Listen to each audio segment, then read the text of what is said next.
mais cedo, que a gente vai passar um vídeo aí de 54 minutos. Então, para dar tempo de passar o vídeo todo, a gente vai falar um pouco do futuro. O evangelho aqui que eu abri, que está dentro do tema, no capítulo Há Muitas Moradas na Casa de Meu Pai. Mundos regeneradores. Tá? Entre as estrelas que cintilam na abóbada azul do firmamento, quantos mundos não haverá como o vosso, destinados pelo Senhor à expiação e aprovação? Mas também os há mais miseráveis e melhores, como os há de transição, que se podem denominar de regeneradores. Cada turbilhão planetário a deslocar-se no espaço em torno de um centro comum arrasta consigo seus mundos primitivos de exílio, de provas, de regeneração e de felicidade. Já se vos há falado de mundos onde a alma recém-nascida é colocada, quando ainda ignorante do bem e do mal, mas com a possibilidade de caminhar para Deus, senhora de si mesma, na posse do livre-arbítrio. Já também se nos revelou de que amplas faculdades é dotada a alma para praticar o bem. Mas há as que sucumbem, e Deus, que não as quer aniquiladas, lhes permite irem para esses mundos onde, de encarnação em encarnação, elas se depuram, regeneram e voltam dignas da glória que lhes fora destinada. Os mundos regeneradores servem de transição entre os mundos de expiação e os mundos felizes. A alma penitente encontra neles a calma e o repouso e acaba por depurar. Sem dúvida, em tais mundos o homem ainda se acha sujeito às leis que regem a matéria.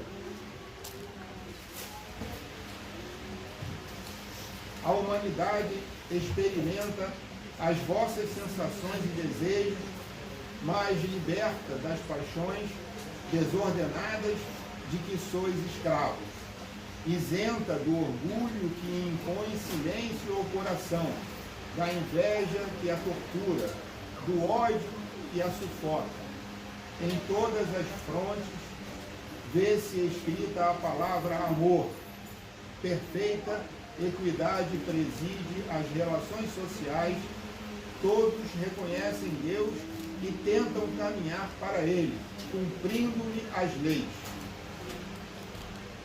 Nesses mundos, todavia, ainda não existe a felicidade perfeita, mas a aurora da felicidade. O homem lá é ainda de carne e, por isso, sujeito às vicissitudes de que libertos só se acham os seres completamente desmaterializados. Ainda tem de suportar provas, porém, sem as pungentes angústias da expiação. Comparados à terra, esses mundos são bastante ditosos, e muitos dentre vós se alegrariam de habitá-los, pois que eles representam a calma após a tempestade, a convalescença após a moléstia cruel. Contudo, menos absorvido pelas coisas materiais, o homem divisa, melhor do que vós, o futuro, compreende a existência de outros gozos prometidos pelo Senhor aos que deles se mostrem dignos, quando a morte lhes houver de novo ceifado os corpos, a fim de lhes outorgar a verdadeira vida. Então, liberta, a alma pairará acima de todos os horizontes. Não mais sentidos materiais e grosseiros, somente os sentidos de um perispírito puro e celeste, a aspirar as emanações do próprio Deus, nos aromas de amor e de caridade que do seu seio emanam. Mas há esses mundos ainda falíveis, nesses mundos ainda falível é o homem, e o espírito do mal não há perdido completamente o seu império. Não avançar é recuar, e se o homem não se houver firmado bastante na senda do bem, pode recair nos mundos de expiação, onde então novas e mais terríveis provas o aguardam. Contemplai, pois, a noite, a hora do repouso e da prece, a abóboda azulada e das inúmeras esferas que brilham sobre as vossas cabeças, indagai de vós mesmos quais as que conduzem a Deus, e pedi-lhe que um mundo regenerador vos abra seu seio após a expiação na terra. Santo Agostinho, Paris, 1862. Quer ver? Isso é de Santo Agostinho, hein? Foi um dos grandes colaboradores do Livro dos Espíritos. Então agora vamos acelerar, já estamos em cima da hora, né? Então vamos fazer a nossa prece, agradecendo a Deus, nosso Pai, a Jesus, nosso Mestre, por mais essa oportunidade de estarmos aqui reunidos, junto com os amigos da espiritualidade que estão aqui nos ajudando e nos amparando e aprendendo conosco. E assim, Senhor, que nós possamos aproveitar ao máximo tudo que será transmitido aqui hoje, e que possamos aproveitar e levar esses fluidos magnéticos aos nossos lares, locais de trabalho, levando essa paz, essa harmonia. E assim, pedimos, Senhor, em Teu nome, em nome do Pai, permissão para darmos início a mais um de nossos trabalhos. Que assim seja, graças a Deus. Vou ligar aqui rapidamente.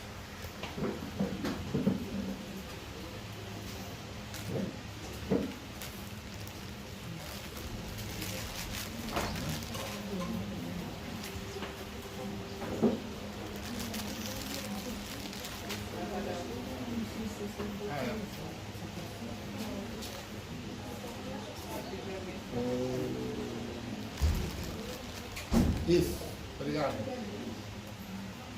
Aí de trás, tá vendo bem a altura aqui? Tá dando para ver? Tá, né? Não,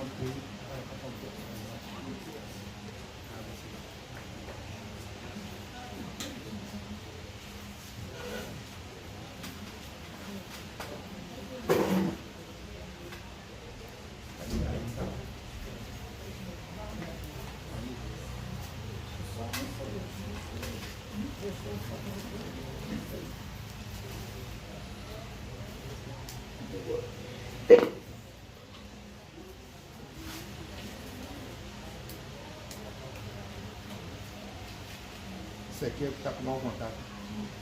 Da vez na superfície lunar.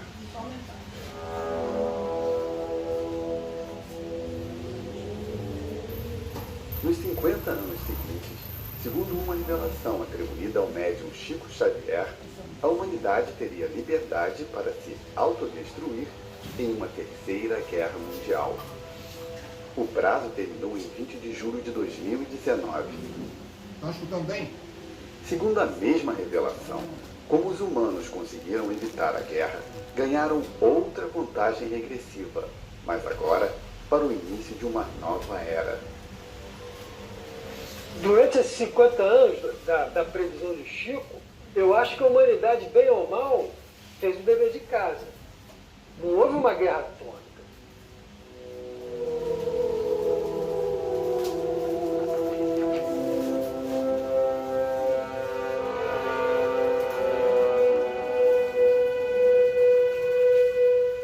Dias antes do fim do prazo anos, o debate sobre o tema se intensificou na internet. Para muitos, uma bobagem. Mas, independente de crenças, esta história nos convida a refletir sobre a nossa existência.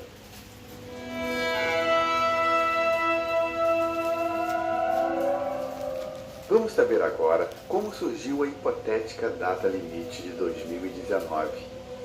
E mais, como teria sido, segundo seus propagadores, a Terceira Guerra Mundial e a invasão do Brasil. Para saber mais sobre o assunto, procurei o médium mineiro Geraldo Lemos Neto, o primeiro e principal divulgador da data limite. Geraldo é empresário do ramo imobiliário e preside a casa de Chico Xavier, em Pedro Leopoldo, a 40 quilômetros de Belo Horizonte.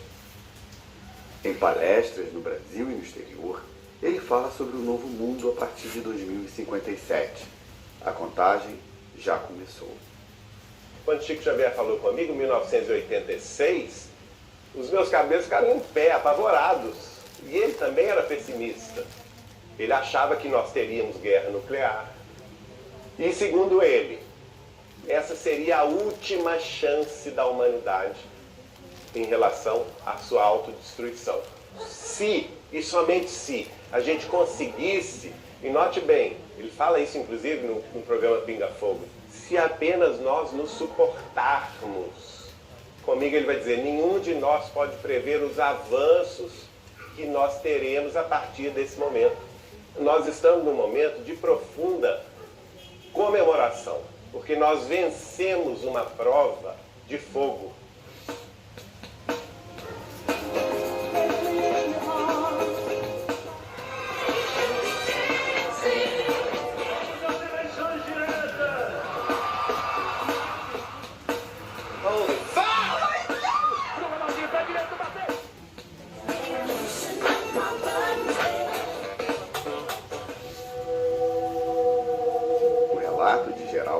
Ganha relevância por sua proximidade com o médium.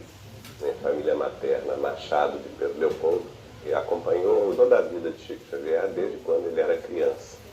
A minha avó materna, Carmen Machado dos Santos, foi colega dele no grupo escolar. A partir de 1984, Geraldo se aproxima ainda mais de Chico. Nessa época eu era casado com Eliana da Cunha Borges. O irmão dela, Vivaldo da Cunha Borges, morava com Chico Xavier. Ele é quem fez toda a diagramação dos livros do Chico Xavier a partir de 1975. E ele residia junto com Chico Xavier e também o Eurípides Higino dos Reis. E nós, então, convivíamos nessa intimidade.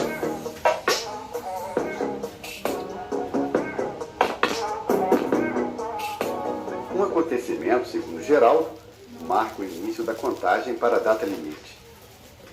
O Chico Xavier psicografou um livro do espírito guia dele, o espírito de Emmanuel, em 1937, publicado em 1938, que chama-se A Caminho da Luz. No livro A Caminho da Luz, o guia espiritual do Chico diz que as potências angélicas que dirigem o sistema solar haviam se reunido na face da Terra só 2 ocasiões. Na formação da Terra, há 4 bilhões e 500 milhões de anos atrás, e quando Jesus, ele próprio, governador da Terra, pisou o solo do mundo na Galileia. Então, o Emmanuel previu naquela época que essas potências angélicas se reuniriam outra vez na face da Terra, ou próximo da Terra, no final do século XX. Foi uma tarde e noite aí de 1986. Nós conversávamos, eu e ele, Chico Xavier, na casa dele, e aí ele me falou assim, olha, lembra-se disso, Geraldinho, que o Emmanuel previu que as potências angélicas que dirigem o sistema solar se reuniriam no final do século XX. Eles, na verdade, já se reuniram quando o homem pisou na Lua.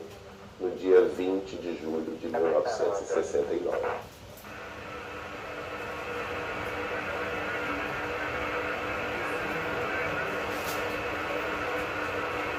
That's one small step for man,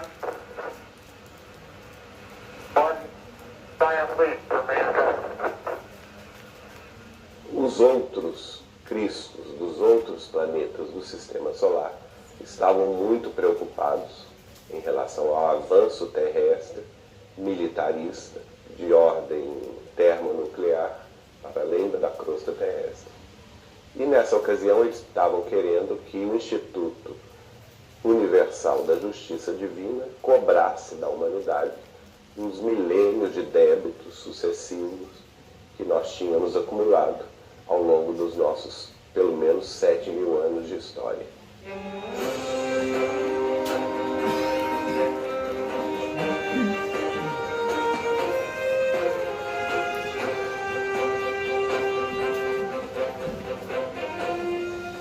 E aí, o Chico me revela que Jesus, que é o governador da Terra, ainda uma vez mais, vai advogar a nossa causa e vai pedir que o Instituto da Misericórdia Divina nos desse uma última chance.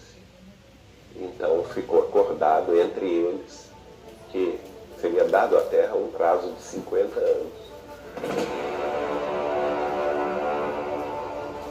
Essas potências angélicas colocaram uma condição. Nós teríamos liberdade de ação, claro, porque isso é da lei divina, e que a única coisa que seria inaceitável nesse período de 50 anos seria o início da Terceira Guerra Mundial, uma guerra cujas consequências seriam devastadoras. Mas como surgiu esta história mais de 10 anos depois da morte de Chico Xavier? O médium morreu em 2002. É engraçado que as pessoas falam comigo assim, mas por que você não disse isso na época? Gente, eu era um garoto de 24 anos, quem era eu? Meu cabelo ficou em pé, não é? Ainda mais pelo seguinte, o Chico, nessa ocasião, era extremamente pessimista. Ele não acreditava que a Terra venceria essa prova. E inclusive, nós temos um vídeo dele falando isso. A nossa educação hoje ela vai voltar. Depois de uma próxima guerra, ela volta ao que é. O plano espiritual está fazendo força para evitar o mais puder, né? Mas já... A história, no entanto, só veio à tona depois de uma entrevista de Geraldo à espírita Marlene Nobre, no jornal Folha Espírita, em maio de 2011.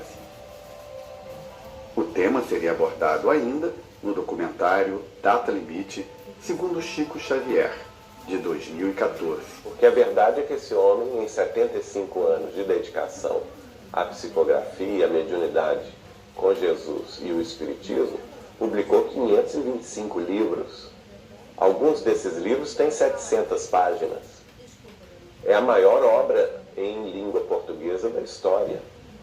Ele já vendeu no mundo todo mais de 50 milhões de exemplares. A obra dele já foi traduzida e vertida para mais de 30 idiomas.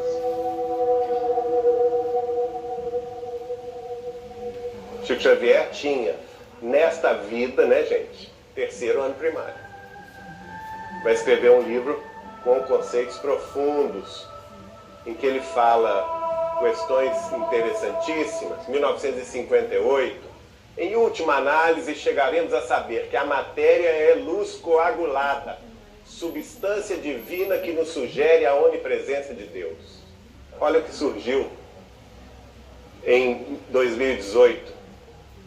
Os físicos chamam de condensado de Bose-Einstein o estado da matéria que se dá em certos materiais quando alcançam temperaturas próximas do zero absoluto. A luz, por exemplo, sob condições especiais, pode se comportar como um líquido que desvia dos obstáculos e que encontra seu caminho assim como um fluxo d'água. Luz líquida é considerada o 5º estado da matéria. Luz coagulada, olha aí. Não é? A fonte da BBC.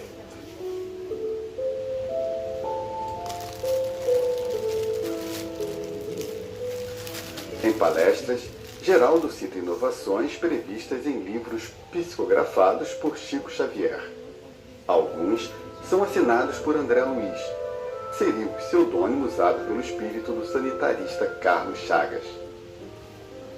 Nós vamos ver antecipações científicas extraordinárias na obra de André Luiz, que ele começou a escrever com Nosso Lar, primeiro livro que saiu em 1944.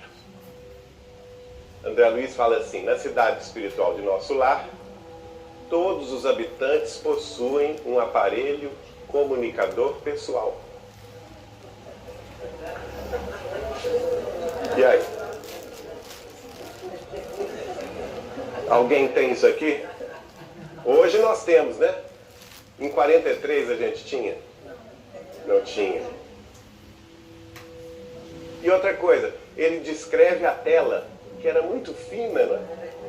Uma tela de projeção de imagens finíssima, que continha na mesma tela imagens distintas de lugares distintos. Então o que é isso, gente? Tela plana, picture in picture. Você pode sair hoje e comprar, é ou não é? Naquela época não existia aqui. O público acompanha atentamente.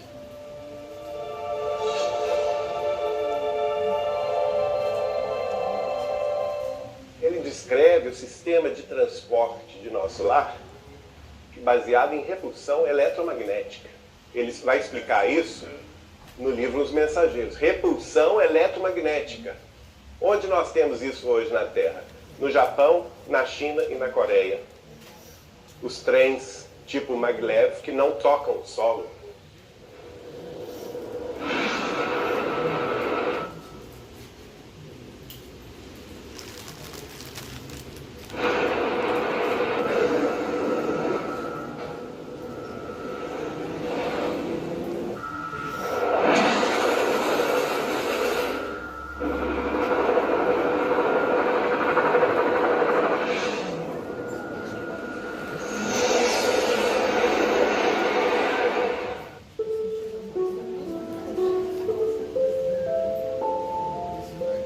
Claro que podemos encontrar exemplos de gênios que vislumbravam o futuro. Leonardo da Vinci projetou o parafuso helicoidal em 1493, o que muitos identificam como o esboço de um helicóptero. Mas nas palestras de Geraldo, Chico vai além da imaginação. Fala, por exemplo, numa época que se considerava o elétron indissociável, fala que ele é dissociável. E hoje estão aí os aceleradores de partículas na França, na divisa da França com a Suíça, nos Estados Unidos e até em Campinas, no Brasil, provando isso, que o elétron é dissociável sim em subpartículas. André Luiz vai escrever: matéria é energia, o pensamento é composto por ondas com velocidades supraluminais, e o pensamento tem forma e tem natureza. Ele é físico, ele é uma força física. Hoje, agosto de 2016, revista Nature Medicine, volume 22, número 8. Pensamento sombrio adoece o corpo físico. E hoje, na ciência, olha aí, pensamento é matéria supraluminal. Não é isso que ele tinha dito? Aqui nós vamos ver Emmanuel, no livro Pensamento e Vida. O que ele diz lá? A eletricidade é energia dinâmica, o magnetismo é energia estática, o pensamento é força eletromagnética. Isso é física, gente. E aí ele vai falar sobre a corrente mental.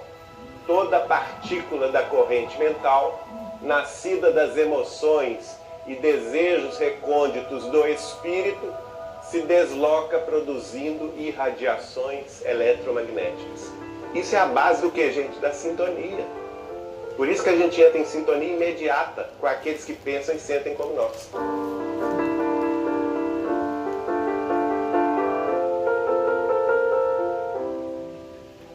Isso foi que André Luiz escreveu. O que a ciência está nos falando hoje?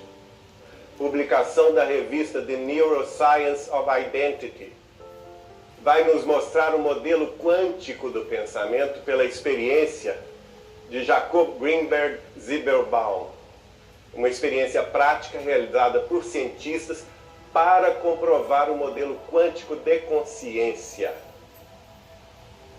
Através desses experimentos com centenas de pessoas, chegou-se à seguinte conclusão: os sujeitos colocados em distâncias, às vezes de países para países, conseguiam transmitir o seu pensamento ao outro sujeito. Com isso, se provou que a consciência é não local, é não material. E que existe um processo de comunicação entre nós, seres humanos, que os cientistas chamam de comunicação quântica. Muito bonito isso, né? Só que os espíritas já sabem disso desde 1857. Por quê? A consciência não local é o quê? O espírito. Aqui cabe uma ponderação.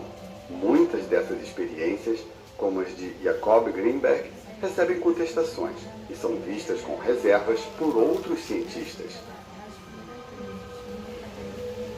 Mas Chico não é ignorado pela ciência. Em seus livros, a glândula pineal é apontada como a responsável pela mediunidade. A PubMed é a mais importante publicação científica do mundo.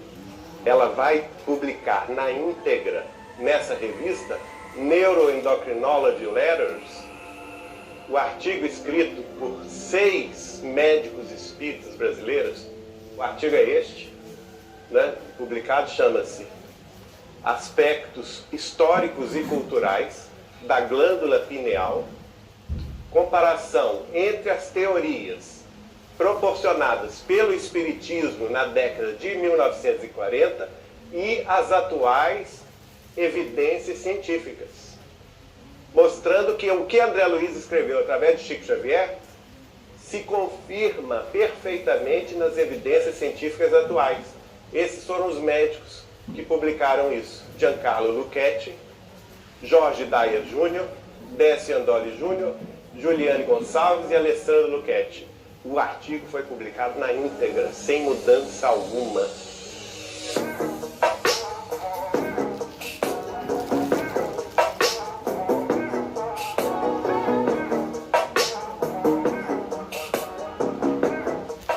As previsões nos livros psicografados por Chico chocaram até espíritas. Dr. Ari Lex de São Paulo, desculpe que ele está desencarnado, mas é verdade, fez uma comissão de médicos, eminentes médicos espíritas de São Paulo, Rio, Belo Horizonte, foram a Chico Xavier para falar com ele o seguinte: olha, Chico, você precisa mudar o que você escreveu nesses livros de André Luiz, porque está tudo errado. Ah, vocês acham que está tudo errado? Olha, se vocês vão me desculpar, mas eu tenho que consultar o autor. Porque o autor não sou eu. Eu sou só o veículo. Eu não posso fazer nada sem consultar o autor. O Chico falou com eles assim: olha, o André Luiz está aqui, chegou. Ele está dando o seguinte recado para vocês, e vocês vão me perdoar a franqueza, mas ele está dizendo o seguinte: tudo que você sabe até agora está errado. No futuro, a ciência médica chegará nesses conceitos que eu estou escrevendo agora. E será que Chico Xavier pôde enxergar como teria sido a Terceira Guerra Mundial?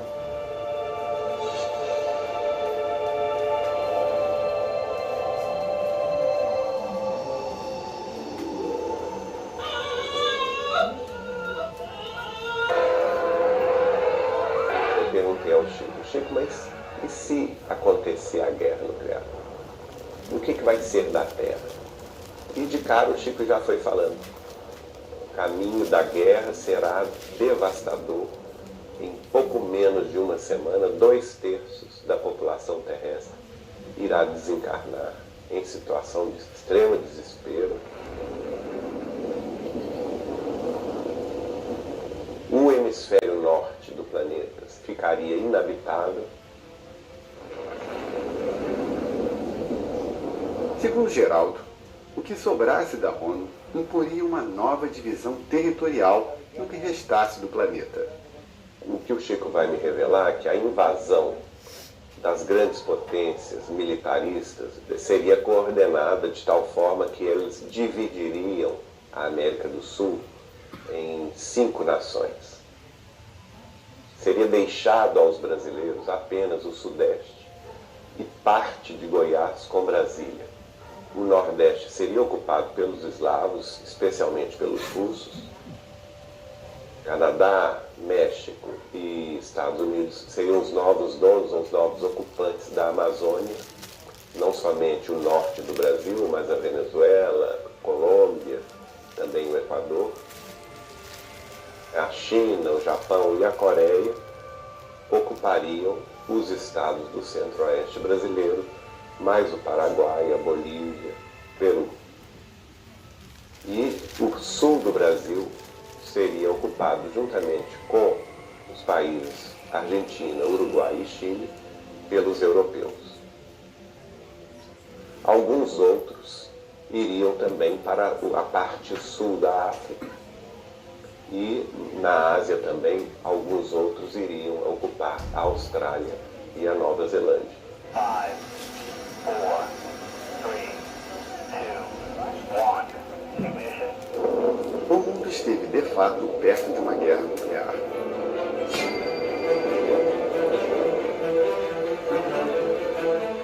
Em 26 de setembro de 1983, o tenente-coronel russo Stanislav Petrov recebe alerta sobre mísseis americanos disparados contra a então União Soviética.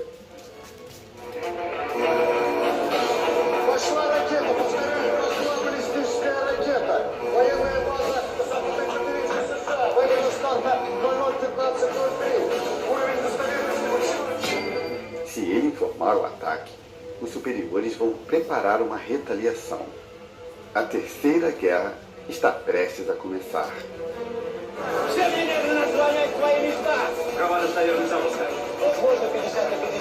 Нельзя больше ждать, мы теряем время. Мы не успеем ответить, ты должен принять решение.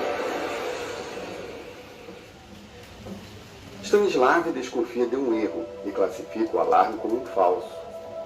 No entanto, mais avisos de mísseis se sucedem. O clima é tenso. Mas o oficial segue a intuição e reporta aos superiores todos os alarmes como falsos. Stanislav tinha mesmo razão. Era um erro do sistema. A atitude de Stanislav prejudica sua carreira. Passa a não ser considerado confiável por deixar de informar a real situação. Em 2017, morreu pobre, aos 77 anos, em uma cidade perto de Moscou. Mas pelo menos houve tempo de Stanislav receber uma pequena homenagem. Em 2006, em cerimônia na ONU, a Associação de Cidadãos do Mundo lhe entregou uma estatueta de cristal no formato de uma mão, segurando o globo com a inscrição para o homem que impediu uma guerra nuclear. Stanislav ganhou ainda um cheque de $1.000.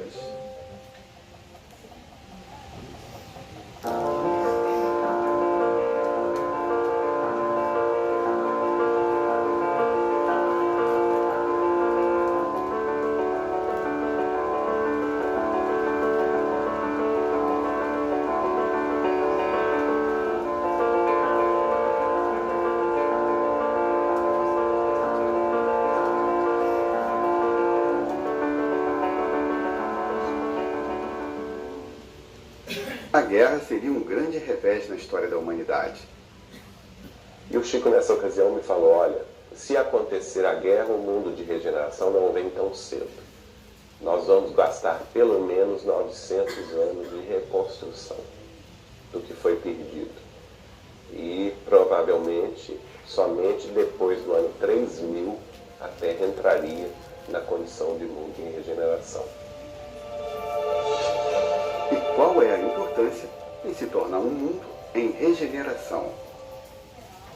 Qual que é o objetivo da regeneração, do futuro da humanidade?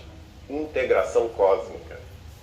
A Terra vai deixar de ser aquela casa fechada. Nós vamos finalmente entrar em contato com outras civilizações mais avançadas do que nós, que esperam ansiosamente que a Terra faça parte dessa comunidade interplanetária. Este detalhe da previsão de Chico Xavier propiciou a aproximação entre espíritas e ufólogos. Existe uma passagem do Evangelho de João, com que Allan Kardec trata do Evangelho segundo o Espiritismo, as varas moradas na casa de meu pai. Se não fosse assim, eu já vos teria dito. Allan Kardec interpreta isso, essa passagem de João, como sendo mundos. As varas moradas seriam os vários mundos. Ele admite, por exemplo, Kardec, que em nosso meio existem espíritos encarnados de outros planetas. A partir do documentário Data Limite, nós ficamos conhecendo então um dos maiores ufólogos brasileiros, que é o Ademar Gevaerd. E passamos a frequentar os congressos que ele organiza de ufologia aqui no Brasil. E a partir daí tivemos contato também com outras pessoas ligadas da ufologia mundial, que mostra desconhecimento afirmar que o contato não acontece. Ele já acontece. É impressionante a quantidade de informações relativas aos contatos já realizados, principalmente no mundo militar. Em 2014, 2015, caças americanos da Marinha Americana visualizaram seus radares e nas suas câmeras discos voadores, objetos não identificados na costa leste, ali do estado da Virgínia até o estado da Flórida. Foram feitas algumas imagens.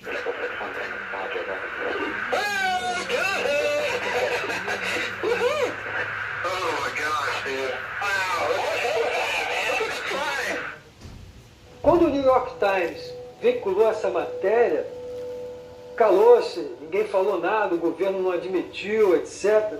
Mas agora, coincidentemente, em 2019, o Pentágono finalmente confirmou, não. As imagens eram verídicas, foram fatos, objetos não identificados. O porta-voz do Pentágono, Joseph Gritcher, reconheceu a autenticidade de 3 vídeos, mas definiu os casos como fenômenos aéreos não identificados. Explicou ter evitado o termo OVNI por estar associado no imaginário popular a naves alienígenas e observou que desde o lançamento dos drones no mercado, os registros de avistamentos se multiplicaram. Esses casos, admitidos pelo Pentágono, ainda não possuem explicação. Um dos objetos possuía quase 14 metros de comprimento. Um outro objeto desceu em instantes de 18 mil metros a 15 metros sobre o mar. Os deslocamentos chegaram a Mach 5, 5 vezes a velocidade do som. E são naves que dominam uma tecnologia que a humanidade ainda não domina. Os vídeos mostram a surpresa dos pilotos de caça perseguindo, olhando objetos assim com velocidade que eles chamam hipersônicas, e de repente eles flagram um parado no ar.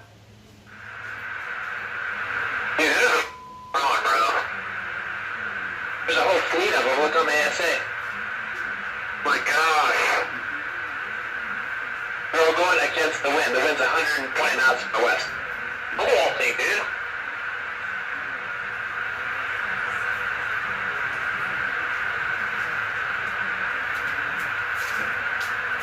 That's not LNS though, is it? It's not. That is LNS, dude.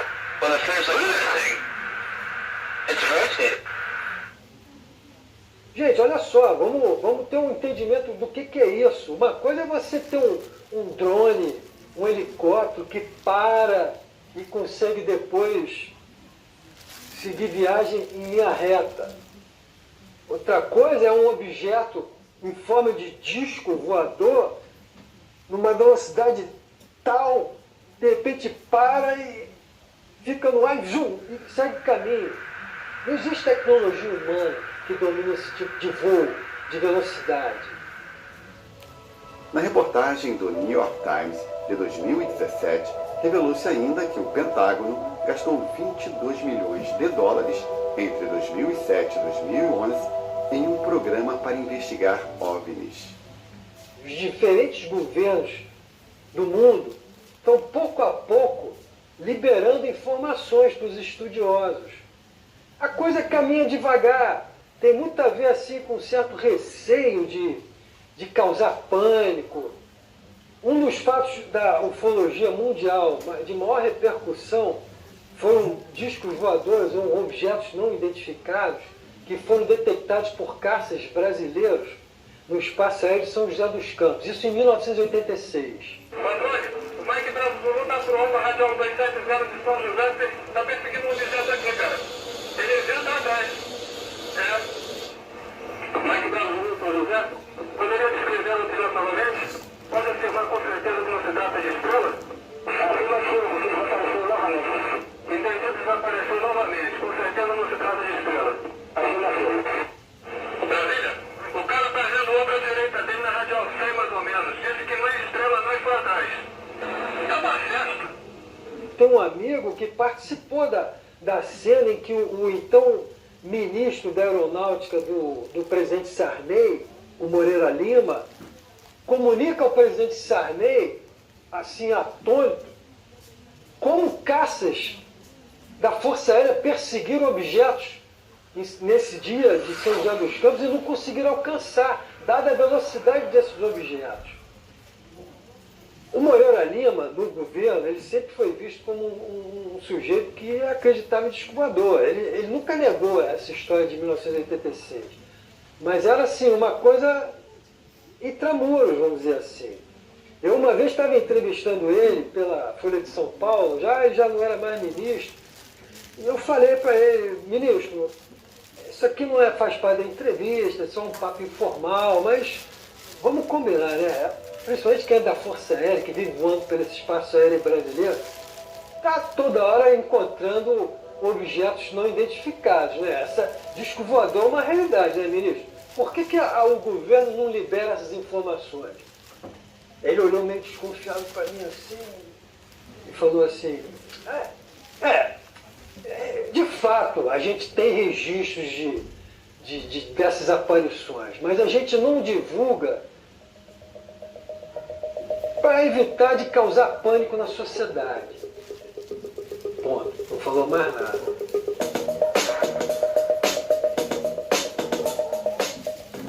Para Rony, depoimentos relevantes comprovam a visita de naves alienígenas à Terra.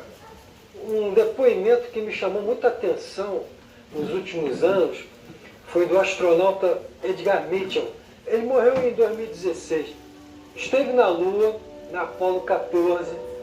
Ele cita depoimentos de amigos dele que diziam que por diversas vezes bases americanas com ogivas nucleares, inclusive apontadas para então União Soviética, foram visitadas por discos voadores e em alguns desses casos, esses discos voadores desarmaram essas ogivas nucleares, anularam os códigos de lançamento. Muita gente que não acredita ou acha do outro mundo essa história de disco voador vai pensar assim, não, mas que isso, é história. Olha só, tem que entender que uma pessoa do top desse astronauta, esse ex-astronauta, tem um nome a zelar, entendeu? Então não é qualquer figura que chega com a qualidade dele de ter sido um integrante do projeto Apollo, de ter estado na Lua, não quer um que bota a cara a tapa para declarar publicamente todas essas coisas. Estas civilizações extraterrestres, explica Geraldo, estariam muitas vezes em outro plano ou dimensão. São outras dimensões. As pessoas precisam entender o seguinte: quem explica muito bem isso é o próprio Emmanuel no livro Consolador, de Chico Xavier, na pergunta de número 73. Quando se pergunta ao espírito de Emmanuel se as outras civilizações extraterrestres, na composição orgânica dos corpos, seriam iguais à civilização terrestre, a resposta de Emmanuel é muito clara: isto é impossível. Cada planeta tem a sua forma de vida em sintonia com a organização da matéria que lhe é própria. Mas as sondas enviadas a Marte, Vênus, Titã ou qualquer outro lugar do Sistema Solar não encontraram nenhuma outra forma de vida.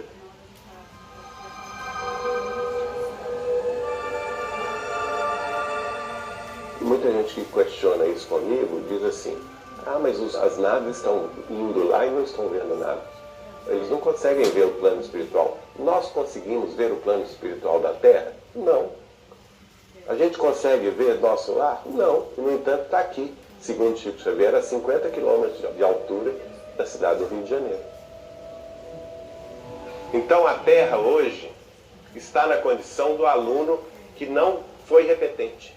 Nós podemos dizer hoje que a Terra já passou de ano e vai enfrentar nos próximos 38 anos uma época gloriosa de aceleração das transformações que nos levarão a quê?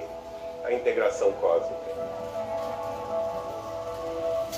E o Chico Xavier ainda prevê que essa integração cósmica começará quando o homem estabelecer na Lua a primeira base, a primeira colônia lunar. Isso ele disse no programa Pinga Fogo. Se não entrarmos numa guerra de extermínio nos próximos 50 anos, então nós podemos esperar realizações extraordinárias da ciência humana partindo da Lua. Então, na Lua, é possível que o homem construa as cidades de vidro, as cidades estufas, onde cientistas possam estabelecer pontos de apoio para a observação da nossa galáxia. Então teremos, quem sabe, a possibilidade de entrar em contato com outras comunidades da nossa galáxia, porque nós vamos compreender que fazemos parte de uma família universal, que não somos o único mundo criado por Deus.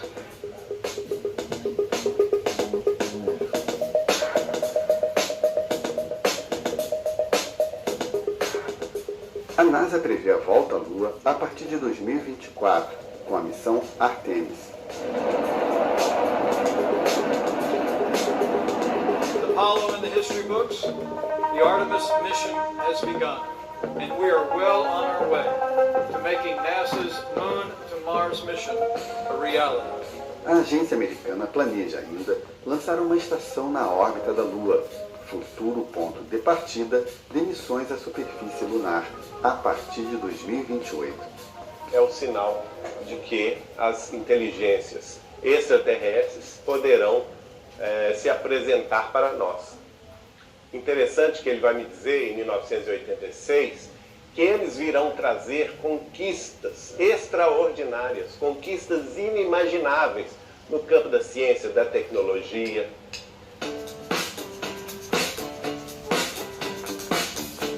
A questão do envelhecimento. Este século XXI, nós vamos chegar em algum momento do futuro a descobrir o que causa o envelhecimento das células. Disse-me ele que vamos tomar uma pílula diária só, e ela vai interromper o processo de envelhecimento do corpo na idade que a gente escolher.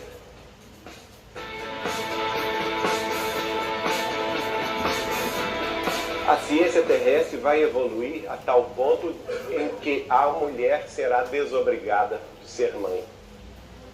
Não é?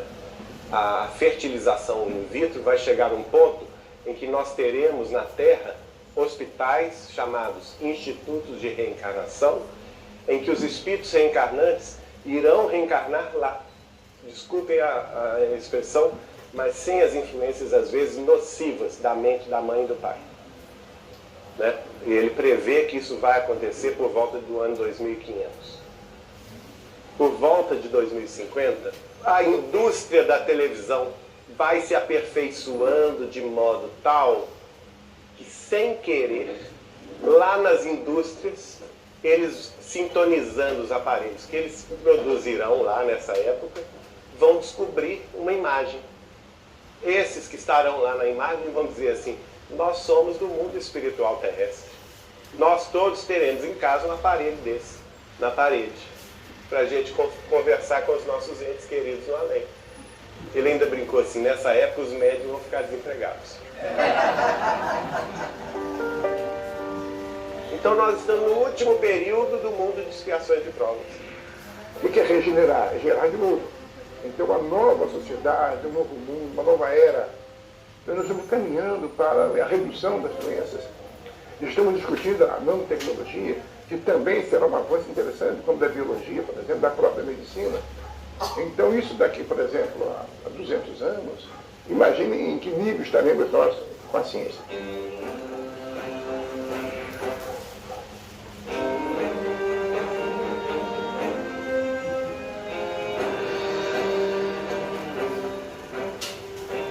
O arquiteto e pensador Buckminster Fuller calculou todo o conhecimento que o Homo sapiens havia reunido desde o seu aparecimento, há 300 mil anos na África.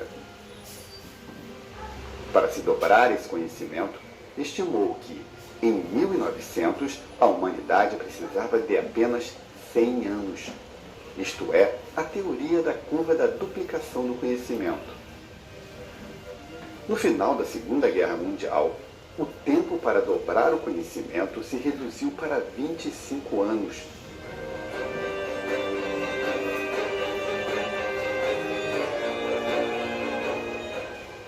Nos anos 2010, bastava apenas um ano.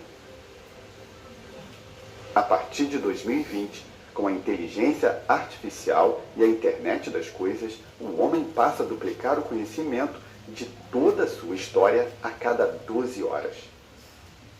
Agora, de que modo vamos associar essa ciência progressista com a moral? Essa é a questão. A moral ainda é o nosso maior problema. Porque por mais que nós avancemos, né, do ponto de vista tecnológico, científico, a gente não avança muito do ponto de vista moral.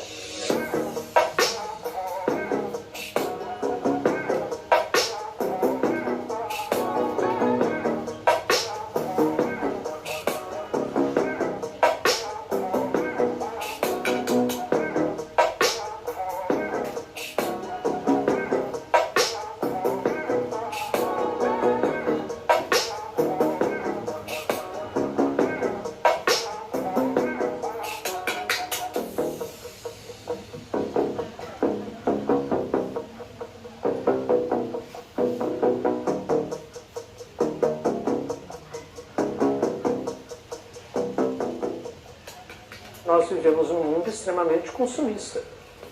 E é o consumismo que faz com que anule o meu ser enquanto pessoa. Eu não valho pelo que eu sou, mas pelo que eu produzo e pelo que eu tenho. Então, isso é nefasto para a sociedade. Não é com o fim do prazo de 50 anos que a Terra se elevou.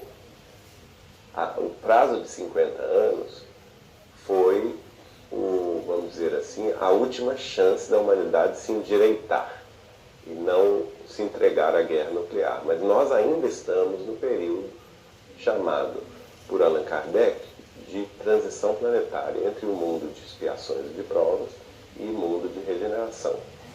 Segundo a doutrina espírita, existe uma espécie de escala de mundos. Então, tudo começa com o mundo primitivo. O que é um mundo primitivo?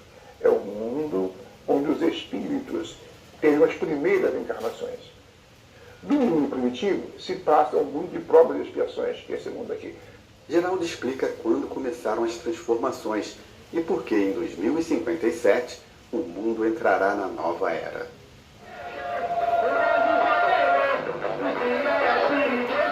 O início do período está lá no final do livro A Gênese, os Milagres e as Predições segundo o Espiritismo, publicado por Kardec em 7 de janeiro de 1868, em que os Espíritos informam Allan Kardec que a Terra tinha iniciado essa transição planetária 100 anos antes da publicação do Livro dos Espíritos. Então, 100 anos antes de 1857, 17, dia 18 de abril, é 1757. Por Chico Xavier, a gente sabe o final da transição planetária. Porque, perguntado ao vivo na TV Tupi de São Paulo qual que era a opinião de Emmanuel, ele vai responder: Emmanuel afirma que a Terra será um mundo em regeneração no ano 2057. Então, qual que é o período? 300 anos. É claro que é difícil você falar que a gente está entrando num momento de regeneração, numa nova era, quando você vê o mundo nessa turbulência total, o agravamento dos desastres ambientais, o agravamento das guerras, das disputas.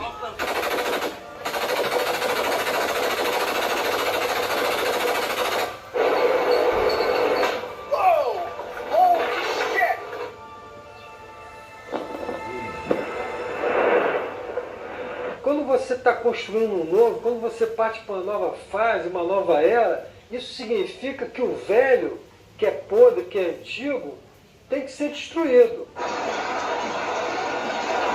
Eu não vejo o conflito como algo negativo. Eu acho que o conflito ele é muito positivo, porque ele nos chama a atenção para uma nova realidade, para aquilo que nós temos que mudar. A vida, enquanto nessa realidade, ela tem que haver conflitos mesmo, mas para que nós possamos aprender com esses nossos conflitos, né?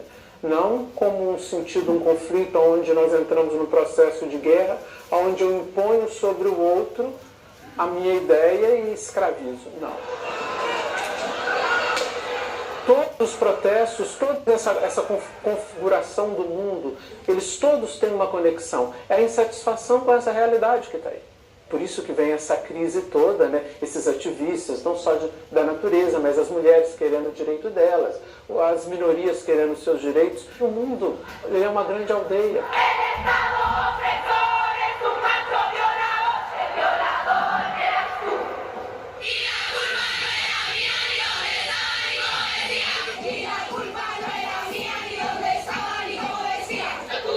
Já se perguntava muito o que seria o futuro da humanidade logo depois da Segunda Guerra. Com o advento da tecnologia, tudo isso simplesmente agravou e nos mostrou ainda mais essa realidade. O que nós vamos fazer com essa nova forma de sociedade que vem por aí? Na verdade, o ser humano está buscando uma nova fase para a sua vida. Isso vai acontecer. Nós somos, como Raul Seixas falou, essa metamorfose ambulante. Nesses 50 anos, de 1969 até este ano, 2019, a humanidade esteve à beira do abismo em várias ocasiões. Mas, vencendo o período belicista, o Chico vai falar que o mundo será um mundo regenerado. Mas para que isso aconteça, diversos tipos de transformações ocorrerão no planeta. O próprio Chico, nessa hora, ele vai falar: não serão anos fáceis, porque as bases da sociedade materialista vão ser colocadas em xeque.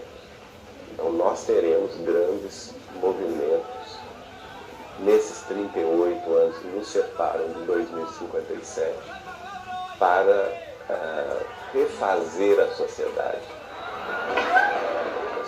mais fraterna, mais justa, mais solidária, não somente entre as nações e as diferenças socioeconômicas e políticas entre as nações, mas também mais solidárias com as outras civilizações vizinhas, como antecipou Humberto de Campos através do Chico, quando disse que nós compreenderíamos então o imperativo da paz, solidários com o progresso dos outros mundos que se nos circunvizinham. Na hora que realmente cair a ficha da humanidade e perceberem que realmente os discos voadores, os seres extraterrestres existem, isso vai ser uma revolução cultural do pensamento humano extraordinário, que vai inclusive causar assim uma problemática muito grande para a visão espiritual de todas as religiões.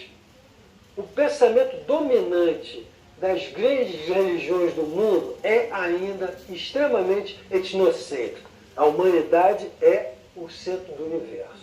A gente ainda não escapou dessa visão. Na hora que essa coisa virar uma evidência científica, cultural, aí é a data limite mesmo. Aí a gente vai poder chegar e dizer assim, não, realmente, as bases foram lançadas lá atrás, agora a gente realmente está numa nova era.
É isso, pessoal. Gostaram?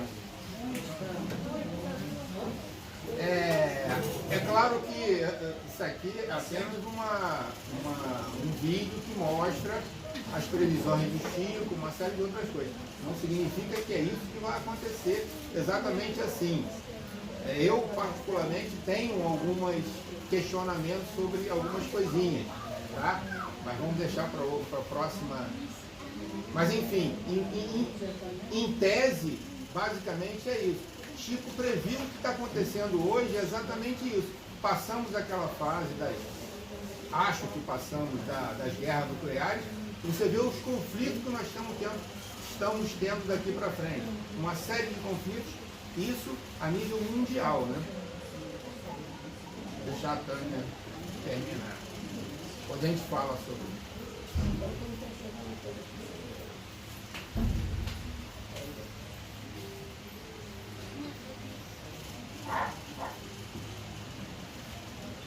Então, aí a gente pensa assim, no planeta de regeneração que é para 2057, mas nós vamos cruzar os braços até lá, ou nós vamos fazer a nossa parte, né?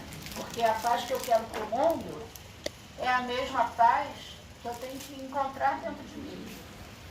Eu tenho que fazer com que ela reine dentro de mim, para que ela se expanda.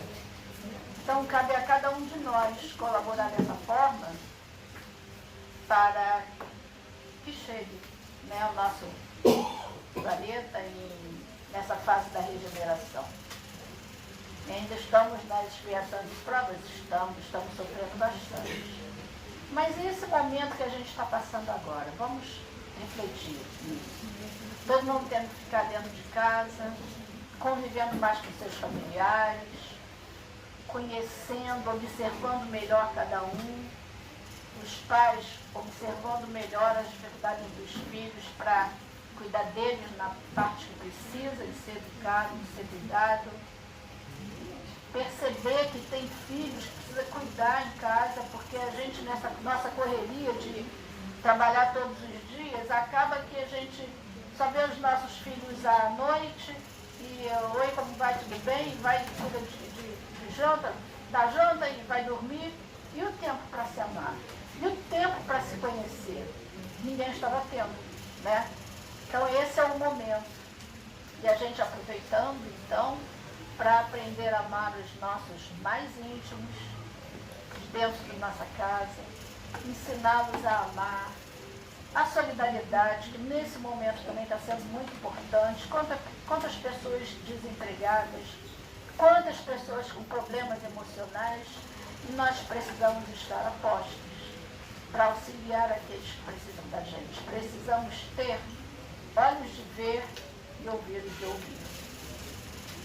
Então vamos fechar os nossos olhos, abrir o nosso coração para Deus, nosso Pai amado, aquele que colocou no nosso caminho o Mestre Jesus, o nosso querido Mestre, junto com uma pleide de engenheiros, construíram nossa terra, nosso planeta, e que vem todo esse tempo cuidando da gente, cuidando para que possamos seguir o caminho certo, buscar a nossa evolução, nossa reforma. E é só assim que a gente poderá colaborar com os amigos do espaço para a mudança do nosso planeta. Que nesses momentos em que pensamentos estão tão distorcidos ou tão diferentes uns dos outros, que aprendamos a respeitar as opiniões alheias. Podemos guardar a nossa opinião para nós mesmos ou conversar com aqueles que comungam do nosso mesmo pensamento, sem ofender o outro. Lembrando que é através do nosso exemplo cristão, que a gente vai tocar os corações, e não com as palavras duras, não com as palavras ofensivas. Mestre Jesus, neste momento nós te pedimos, Senhor, pelos nossos companheiros que estão afastados da casa, alguns frequentadores e alguns trabalhadores, porque estão resguardados pelas suas necessidades, suas restrições. Chegue, Mestre Jesus, até esses irmãos, que a tua misericórdia os envolva neste momento. Eles estão em sintonia conosco. Derrama sobre seus lares, Senhor, a vossa bênção, e sobre suas águas o remédio necessário ao refazimento físico e espiritual de cada um desses irmãos e de seus amores. Querido amigo, queremos te pedir pelo nosso Brasil, pelos governantes, pelo povo brasileiro, que possamos refletir, Mestre Jesus, no que é melhor, mesmo para o todo, e não para nós, intimamente, individualmente, porque nós somos uma sociedade, somos irmãos, e precisamos pensar sempre no outro. Que possamos, Mestre Jesus, colaborar dentro das nossas limitações, colaborar contigo, Mestre amigo, para que possamos consolidar a nossa pátria como a tua pátria do Evangelho.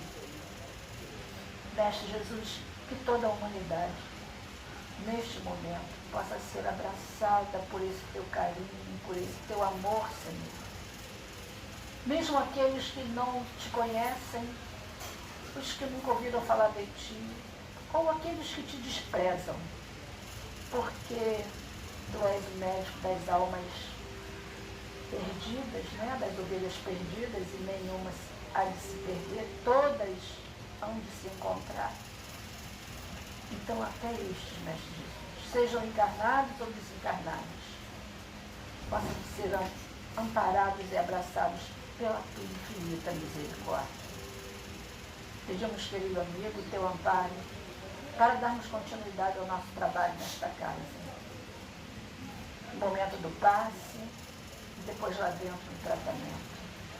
E que ao retornarmos aos nossos lares, possamos retornar sob a vossa proteção, sob o teu infinito amor. Bênçãos, Mestre Jesus, abençoa a nossa semana, para que possamos ter tranquilidade, discernimento e paz nos nossos lares e nas nossas vidas. Que assim seja, Senhor. Graças a Deus.